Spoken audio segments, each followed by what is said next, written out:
Yeah. It's odd because normally the weather that we had in June and July where it's hot and humid is really August. And today it's almost like a September day. It really is, and it's a nice break. I'm finding out that the grass doesn't need to be mowed every 3 days like it has earlier, but it's just a nice day, and nowhere else I'd rather be than right here, right now. Yeah. Well, I wouldn't mind a golf course, but I am looking forward to our topic today. This is one of my fun and interesting areas that I love to talk about. And actually, a lot of our clients have actually asked us to share how MotherG drives our business off of KPIs and business analytics. So I'm really excited to do that. I think we'll go ahead and get started. We've given our registrants enough time to sign in. This will be recorded as well. So if you're watching and you think, boy, this content was great, I want to share it, it'll be posted within probably 24 to 48 hours. In the background, we have Mike Vizo, who's going to be keeping us on task, and we'll be sharing any questions towards the end of the presentation when we have a short Q&A. Mike will capture from chat or other places questions that people have submitted, and we'll field those. And then certainly happy to field any post live broadcast. So if you're watching this from a recording, feel free to email us any questions. I'm sure Lynn or I will be happy to share those answers.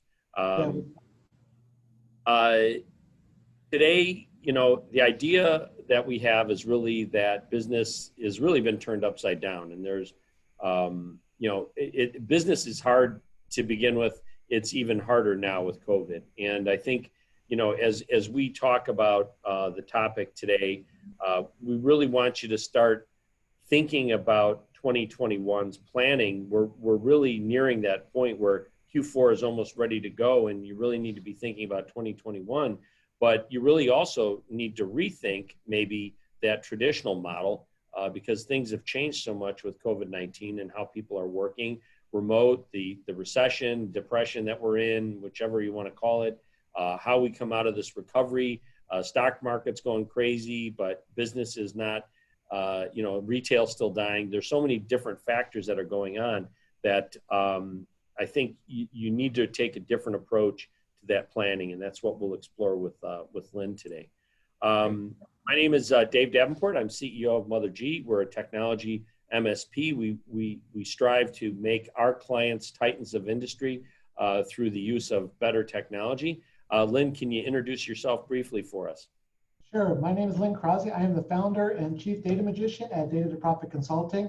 And our mission is to turn your messy data with our magic into more profit for you, and really bringing together some business analytics skills that I developed with Procter & Gamble over the course of years, now bringing it to small, medium-sized businesses and offering sales truths, profit insights, and a whole range of services around performance management. Great to be here.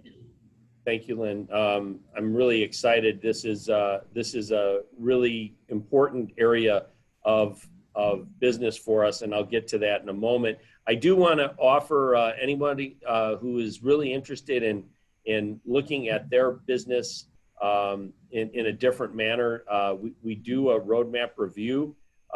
You can certainly contact MotherG if you're interested in looking at how your business plan aligns with your technology and understanding a better way of getting enhanced results. And we'd be happy to talk to you about what our review looks like. It's a free review and comes with a lot of insight on how your business performs and how technology enables it.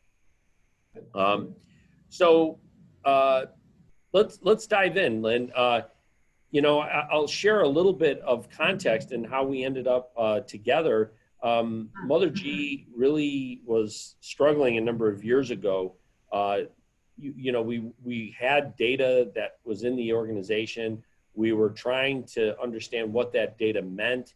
We didn't really understand how to collect it, what to do with it, how to report it, how to display it. And I happened upon a wonderful organization called True Methods that's specifically designed for IT service providers, managed service providers like MotherG, where we were able to, in a sense, buy a blueprint for the organization, take a certain set of KPIs out of the organization, so prepared data and translate it into certain metrics and KPIs that we could then use to benchmark our organization against a number of other companies across the country that would be potentially arch rivals if they were in Chicago.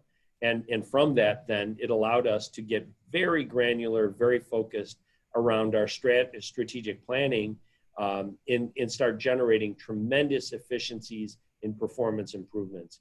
We were able to better predict sales. We were better able to improve service delivery. And it's really helped make MotherG one of the premier MSPs, certainly in Chicago, Milwaukee market, but even nationally. And I know this, it's not a guess, it's not posturing, it's actual truth, because I benchmark our company against those other providers. And I know exactly how we perform versus they do in every aspect of our business, from financial to operations to projects to service delivery to client satisfaction, et cetera. So, Lynn, I'm wondering, not many companies, I've talked about this with a lot of our customers, and they say, man, I wish I had a blueprint. I wish I had companies where I could benchmark. And really, that's your business, right? That's, you take those companies and you help them figure this science out, right? Yeah, I mean, really, the fact that you guys started this journey and had somebody help you with that group blueprint is the key to success, because it's not easy work. Because a lot of times you are surrounded by data, but you are information poor. And really the gap is, how do I take all that information or data, pull it together into some useful insights for the organization, and then implement it within a strategy. And that's a lot of stuff we're going to be talking to today. So the topic, I couldn't have introduced it better, but that's what we want to get people started with today, started on their data journey. Right. Okay. So with that, why don't we just dive on in? And to kind of let's dive right in. We want to be able to kind of, we want to set the stage with you, and we're going to walk along with the Acme company, kind of where they are in their data journey, and just to kind of set the stage before we talk about 2021. What did they really expect for 2020? The blue line on the graph represents their sales from 2019. You saw steady growth. They wanted to grow more, 5 or 6% higher in 2020. And when you look at the actuals for the first 2 months, they're actually ahead of the curve. And I can imagine sitting in their business review and asking sales, okay, what's going on? And the typical response is going to be, well, we looked at this by product, and product A, is doing really well. The market's quiet out there, so there's no real insights as to what's really driving it. All we know is that we're up. Product B, we expected to be down a little bit lower, but actually they're coming in and doing pretty well as well. And there's product C that we launched last year, which drove our Q4 growth last year. It's continuing to gain traction. And they're very, very high level, very market feel oriented type of discussions.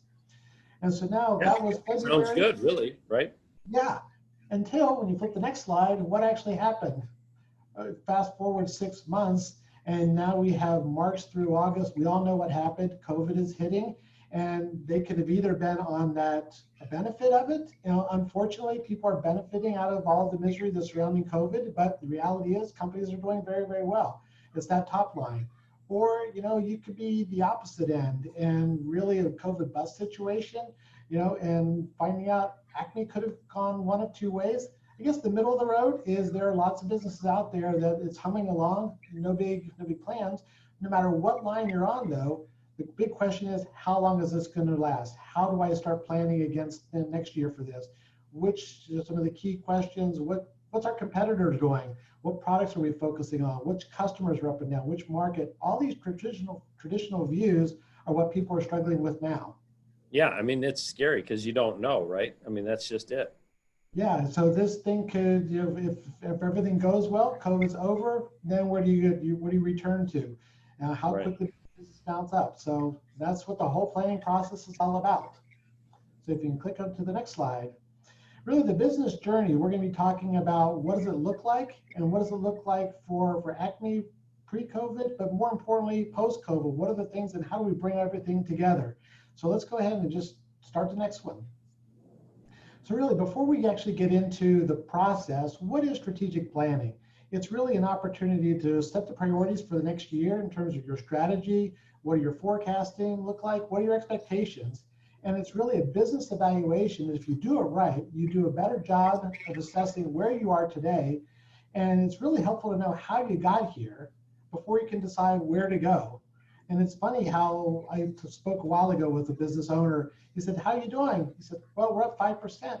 Great, congratulations, Bob. How?" So, "Well, we're selling more." "Yeah, I know that. You told me you were up, but how? Why?" It didn't really know. But Right. strategic planning is we want to get to there, and the whole rigor around it is driven by your leadership team. But no matter whether you do it at a higher level or at a very deep level, we're going to suggest today that perhaps you ought to leverage all the available data that you have. And part of that may mean getting some help in doing that, just as MotherG did a while back. Challenge what you think you know about your business. I think a lot of times the facts kind of surprise us. And then once you have those facts, anchor your plan in them. So not only once you build that plan going forward, you can now go back and say which fact-based assumptions are working for us, which ones aren't. Yeah, and I think that's really insightful. It's shocking to me how many organizations don't really go through any kind of strategic planning or setting budgets up for their organization, and their goal is really a little bit more than I got last year. They may say 5% growth, and you say, well, okay, 5% is good. It's not great, it's good. Why? And they just kind of go, well, that's because we usually grow 5%. It's like, well, I don't understand how you're going to get there. Are you just going to try harder? Are you going to land new clients? What kind of revenue is that going to be? Which line of business is that coming from? And you get kind of this doe-eyed look from their face, and clearly they're not really thinking it through. But it doesn't take that much rigor to add that granularity, does it? No, it doesn't. There's some quick wins that you can do. The key is do something. Okay, so really, when you think about the typical plan, really number one, I'm missing a SWOT up there. That's really where it all begins. A SWOT and target setting. We'll be talking about SWOTs in a little bit. But once you have your targets, that's when the organization planning really starts. You start talking about what are my sales going to look like? What's our spending going to look like? And ultimately, finance brings those things all together and say, where are we at relative to our plan? And typically there's lots of loops in between stages 3 and 4. But once you finally get to that plan and you say, this is it, say, thank God, we're done. Let's hide the plan. That exercise is behind us. We can move on. Now, I know that doesn't happen in your company because you're different, but that plan really then should be the setting for what are your strategies, what are the expectations, and how are we going to measure our performance as we go forward. But I would submit today that there's another step. If you hit the next slide, please, or the next thing, that before you start, you stop. And this really gets back into resist the urge to just dive right in without that understanding and really take a look at what happened and why. And we're going to hopefully give you some ideas today about what that stop looks like before you hurry up and start running down this path. Okay. Yeah, and so let's click through the next slide then. The typical process, because what we're trying to do is drive toward growth.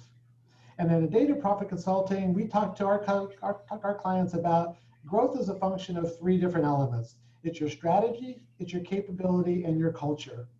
You think about strategy, it's your market view. What information do you have about competitors, your place in the market, and using all that to put together your plans for marketing, customer service, and everything. That's your strategy.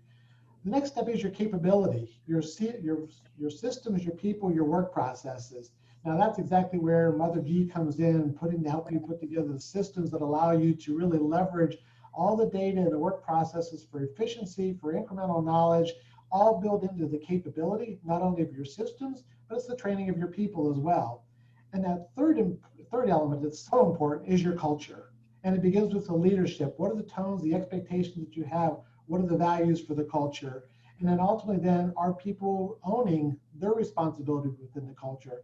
You think about all that's going on in there, there's data flying around your company that could be rooted in all those different things and make sure that all these things go together well. Because if one of them is not optimized, it is going to limit your growth in some way, shape, or form. And we can probably talk all day about examples about how that could happen. Like potholes in performance. Absolutely, but data is foundational to all three. Okay. So now if we jump back into Acme, where they're at, before they took their deep dive, they just jumped right in and they did their SWOT, typical internal strengths and weaknesses, external opportunities and threats. And what you see here is pretty representative of what comes out of a fairly small group exercise when you think about all the people in the company that are involved. They're sitting around a conference room and, okay, what are our strengths? What are the weaknesses? And if it's done like I've seen it quite a few times, it's a post-it note process. Let's think of all of our strengths, write them down, put them up on the board, and we'll pick out the ones that everyone feels are our best strengths, our worst weaknesses, same thing, opportunities and threats. And you tend to look at these things one at a time, again, a small group. And at the end of the day, how much time actually gets spent focused on what are the relationships between these four boxes? How does a strength really help us meet a threat out in the marketplace? And yes, we have these opportunities, but is our internal weaknesses going to hold us back from those things?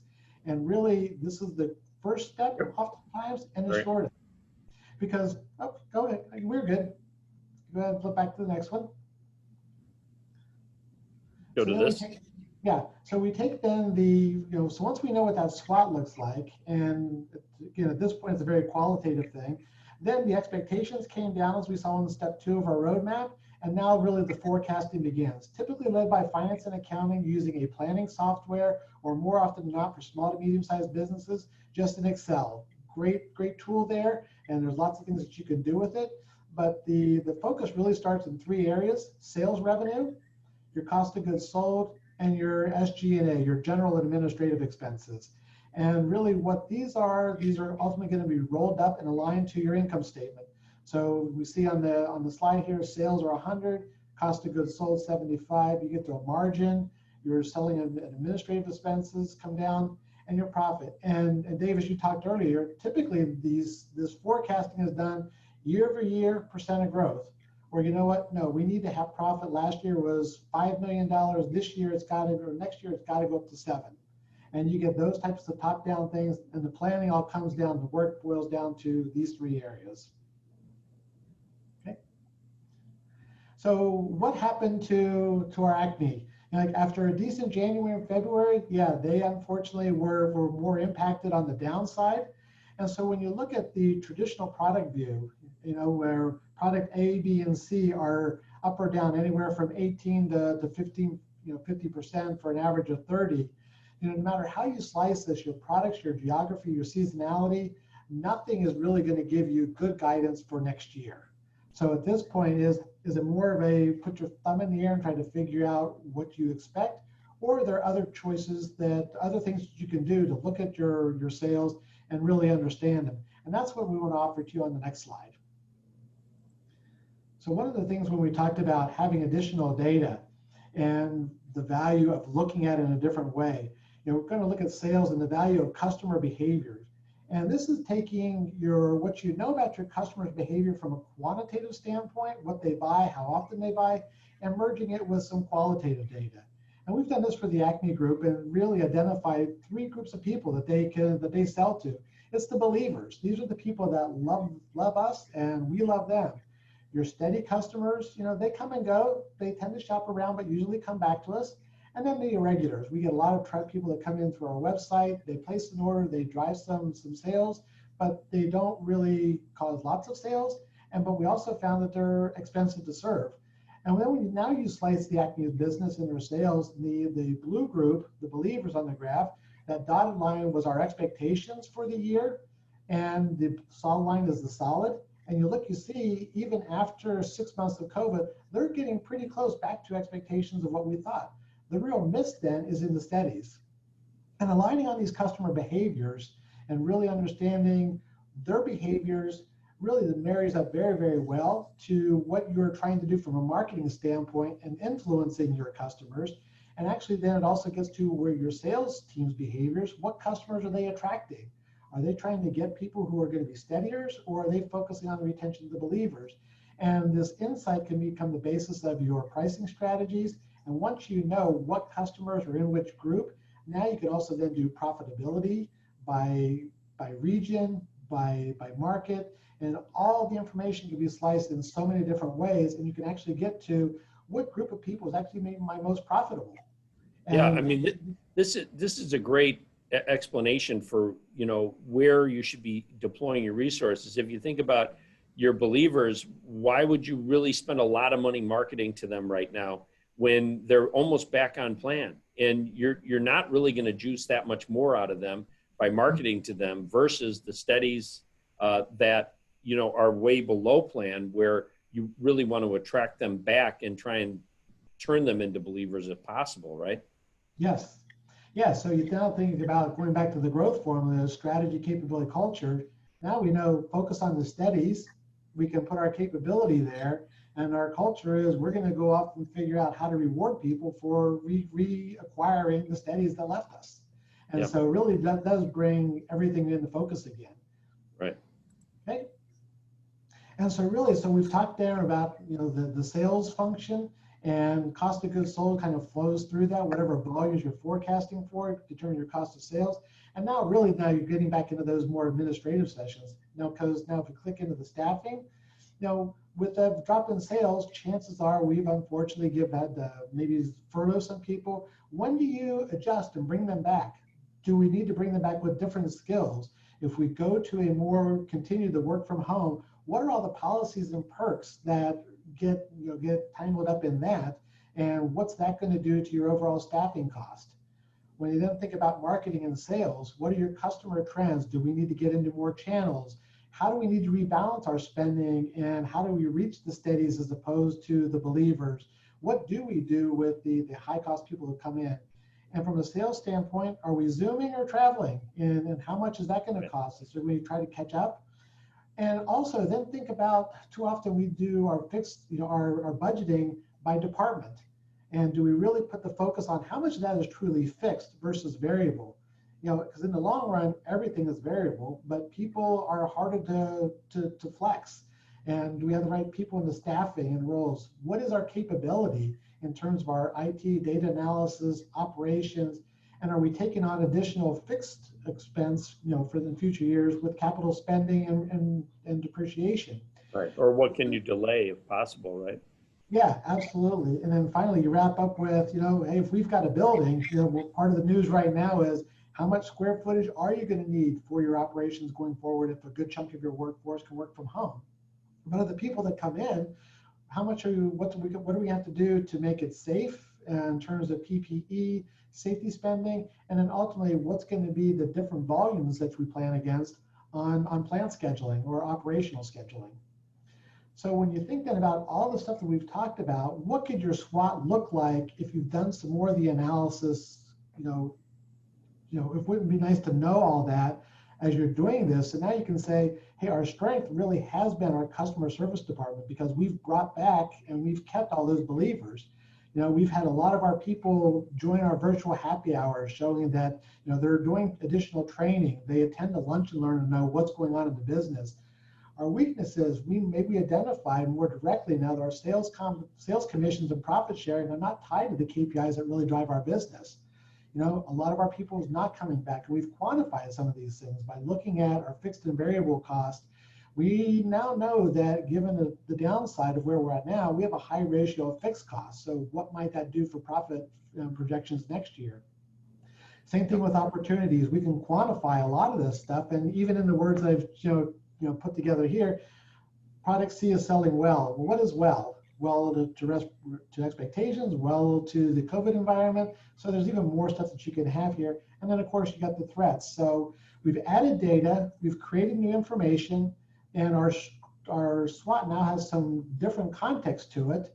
And we actually, to do this, take more time with it. This should be a day or a couple of days, because it is so critical for the leadership team to pull all this together so you can walk out with a plan that everyone understands the why, the how it all came together, and most importantly, what's next. Yeah, and the mistake I see a lot of times here is the leaders come in with a preconceived notion.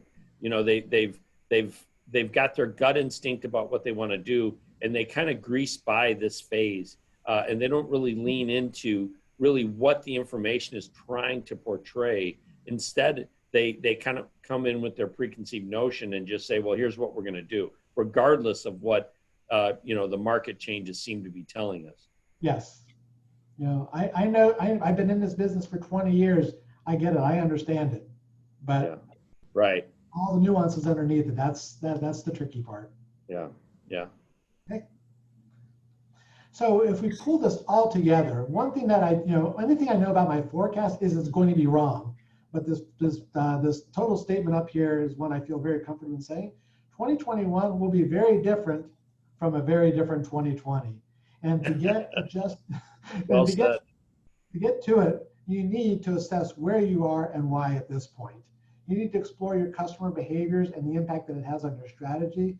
Developing those plans, don't just do it as a single point, like this is our forecast. You really, really need to think about a high, a medium, and a low, and understanding what decisions you might have to make. If high comes on, what is that going to cause you to do? If you fail to meet even the expectations and it's the lower scenarios, you already will have thought about some of the things that you're going to have to do. And finally, we talked a little bit about KPIs and aligning the culture to the new KPIs. And again, using that example of relating commissions to the actual results that you want to get to, do you have the right things in place? And most importantly, now is not the time, even though it's counterintuitive, you want to save everything, invest in your systems, your processes, and the capability to turn that data that you have, and you're getting thousands of new facts every single day, turn them all into new information that drives your profitability and growth going forward. Yeah. It's like adding gauges to the machine. It's really helpful to have those additional gauges so you knew where the problems are, right?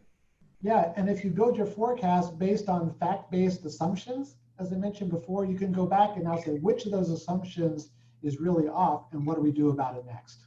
Yeah. So again, happy to dig into a roadmap review for people. We covered a lot of ground. Lynn, you've given us a blueprint on how strategic planning applies, and I'm wondering. I do have one question. How do you help an organization decide what pieces of data they should turn into information? Right. Every organization has tons of data, both from their data, their technology systems, but also just other aspects, other sources of information. How do you guide them in turning that into actionable information for the organization for their planning? Great question, because like you said, there is so much out there, both quantitative that comes through your system and qualitative. There's tools to take customer comments and turn those and see how many of those are positive. You have a CRM system, and I really like to start with customers and sales, because at the end of the day, sales is the foundation of your entire business. If you're not getting sales coming in, and what really drives those sales is the behavior of your customers, the behavior of your sales team. So that's where I like to start, and then really focus on that gross margins. And I've gotten lots of conversations with people. Hey, my gross margins are going down. Should I worry about it? I don't know. You're putting more money in the bank. If you are, maybe it's not such a bad thing. You're selling more of a slightly less profitable. And that's where all these different metrics can be confusing. But I would start with sales and gross margins. If you understand those two things, and that's really where my experience is. But there's lots of people who use all the internal data in so many different ways. And if you're looking for those types of partners, I'd be happy to recommend some other folks that I know as well that can really focus on. And how do you benchmark, good versus bad performance? If you don't have anybody else to compare it to, more than last year or less than last year, depending on whether you're talking about revenue or expense, seems to be good. But how do you benchmark if you don't have a blueprint like we have? Yeah, that's always the challenge, particularly if you're a medium, small to medium sized, closely held businesses. Chances are a lot of your competitors are going to be doing the same thing. But there are benchmarks that you can find out there for manufacturing in different industries. And I guess, when you come to that point where you have a good enough sense on your data, then let's talk about what other options that you have to be able to benchmark. But quite frankly, I think a lot of times we get all caught up in the benchmarks, the comparison, when we haven't even mastered the skills to look at ourselves yet. You know, it's kind of like going to the doctor and saying, hey, I should weigh 10 pounds less, but okay, do I really need to lose weight, or I just need to get my weight into a better muscle versus mass type of comparison? And so it's a really great question, but when you're not doing a lot of this work already, the important thing is that don't try to eat the whole elephant. Start small, pick an area, get the wins, and those wins will give you the enthusiasm and the return to take the next steps.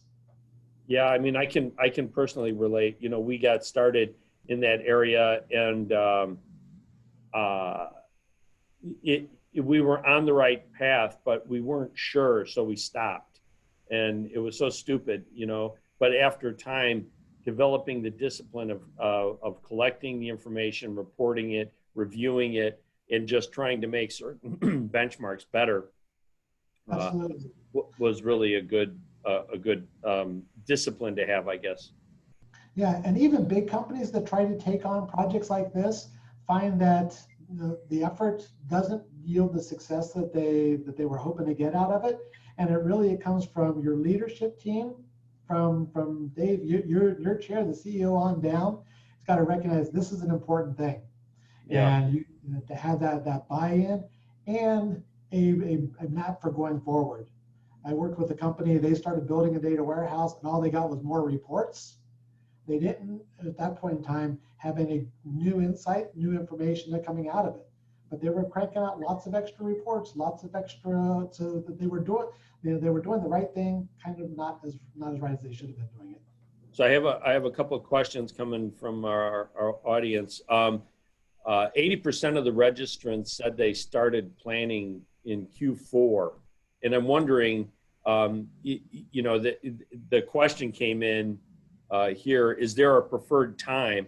But more fundamentally, is starting in Q4 too late? Well, it is going to be, it's not, first of all, it's not too late, because fortunately you have already the tools to be able to do a lot of this. I mean, a lot of the work that can be done is if you got somebody in your organization or somebody from the outside that can help you go through that spreadsheet with 500,000 rows that goes from A to CK and really know what to do with it, you can actually get a jump start on all this now. And at the very least, if you start thinking about this and going through the process, you can actually start saying, okay, what don't we know that if we think about things in a different way, what information do we start to collect? And at least that way, going through the year, you're building toward being able to look at it next year. But no, it's never, ever too late to start. So another question is it smart to plan more than 12 months in advance?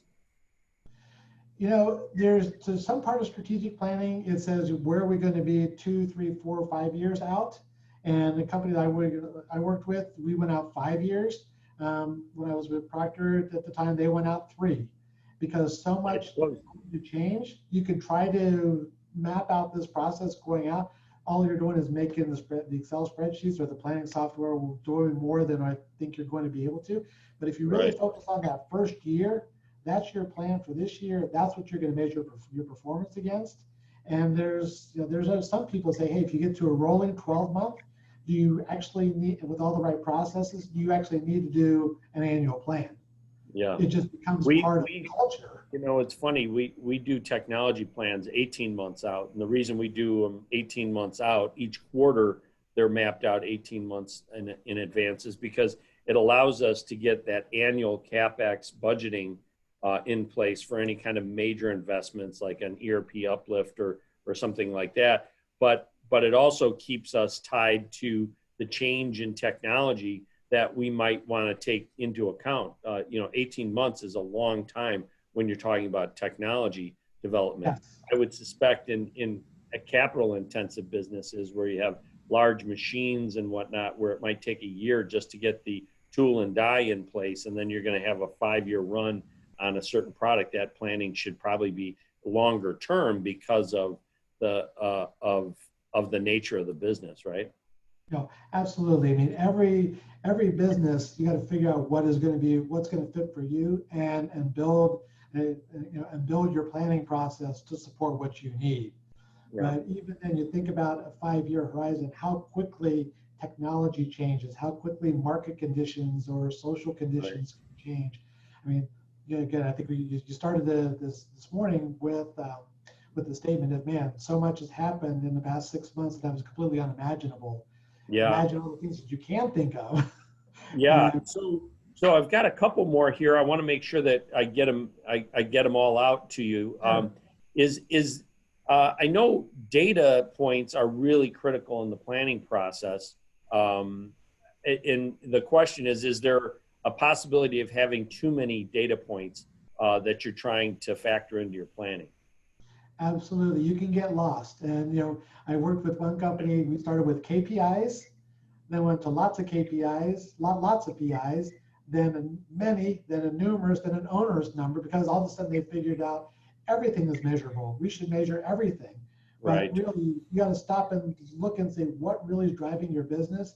And again, start with a handle that is manageable, but recognize that no single KPI by itself is going to be Enough, good. right. It's got to have a Yeah, context. I mean, and I'll share our experience. We ended up with, I think there were 86 KPIs, and we still tracked many of them. But a great suggestion from a business coach to me was, what 5 to 7 of those KPIs would, if you could only have 5 to 7, and that's the only information you had. You were on a beach in Hawaii and you wanted to know how the organization was performing. Which 5 to 7 KPIs would you want to know? And it's funny because after we had been using these KPIs for a couple of months, I was able to very rapidly tell you exactly which 5 KPIs I wanted to know. And to this day, those are the ones that I lean into. Now, my department heads have more KPIs that they're paying attention to run their department, but organizationally, I know exactly which ones that I'm looking for that give me, if you will, the tea leaves for what future behold for MotherG. Yeah, when you can align things, it's magic what can happen. Go back to my growth formula: strategy, capability, and culture. I worked with one company before starting Data to Profit, and over a period of time, we had a handful of KPIs built into corporate strategy. So we do exactly how we were expecting to grow. Those same KPIs were built into our sales commission structure and also our distributor trade program. When you have everybody in the chain making money off the same set of measures, and everybody understands exactly how they work, it's magical what actually happens to sales when everybody is that aligned.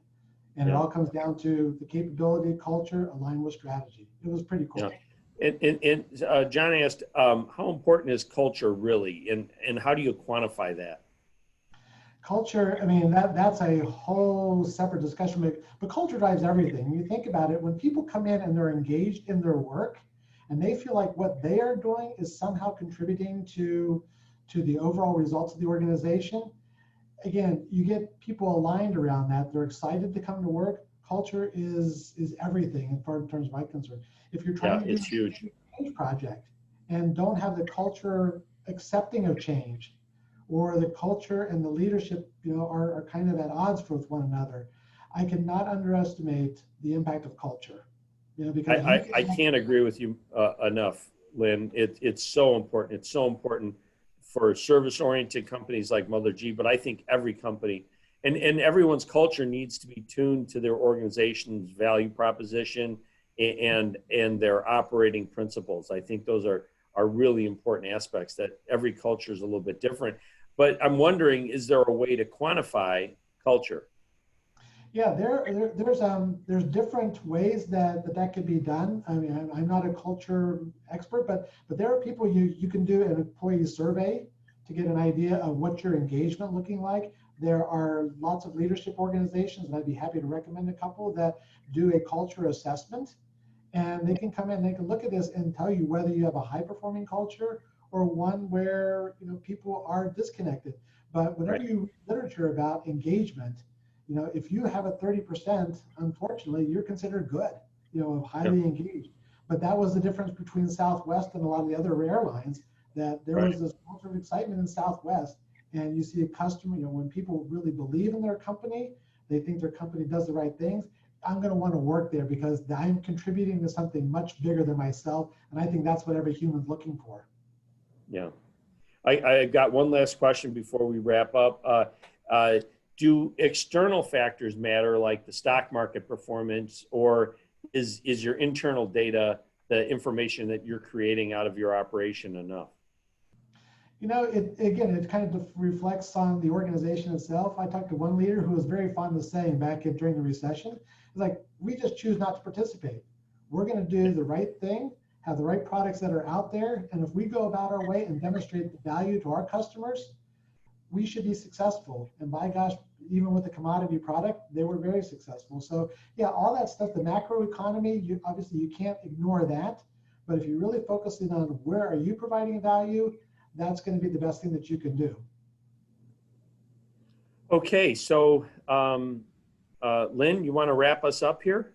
I would love to. And if you've liked anything you've heard, I welcome the opportunity to get with you, have a long chat about what is your strategy, what data are you looking at today, what are you using, and really, in a fairly quick conversation, we could probably identify where you could start now and just how prepared are you.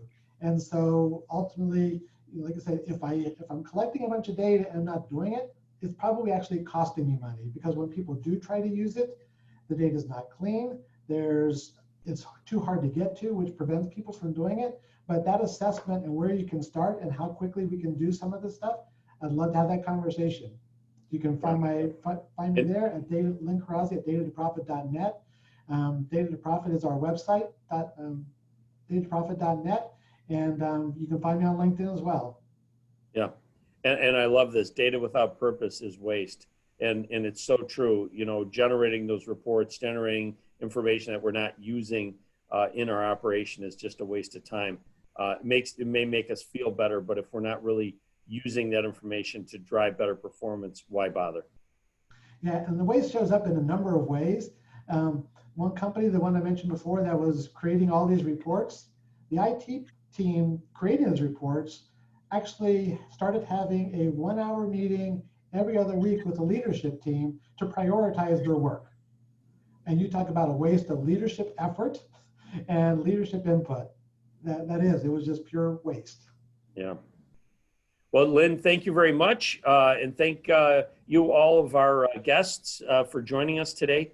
This is a hot topic for me in driving organizational performance. It's one of the things that MotherG leans into most when we're trying to help our clients gain better results from their technology. And thank you for sharing your thoughts and ideas. Yeah, David, I want to thank you for the opportunity, because it's the partners like you that are really going to help get the message out to folks that yes, you've made all this investment in collecting, protecting, and storing your raw data. Let's join together and see how we can put it to work, and so it works as hard as you do to make you more profits. Yeah. All right. Thank you. And thank you all. Have a great day and enjoy this lovely weather. All right. Thanks, everybody. Have a great day. Bye now.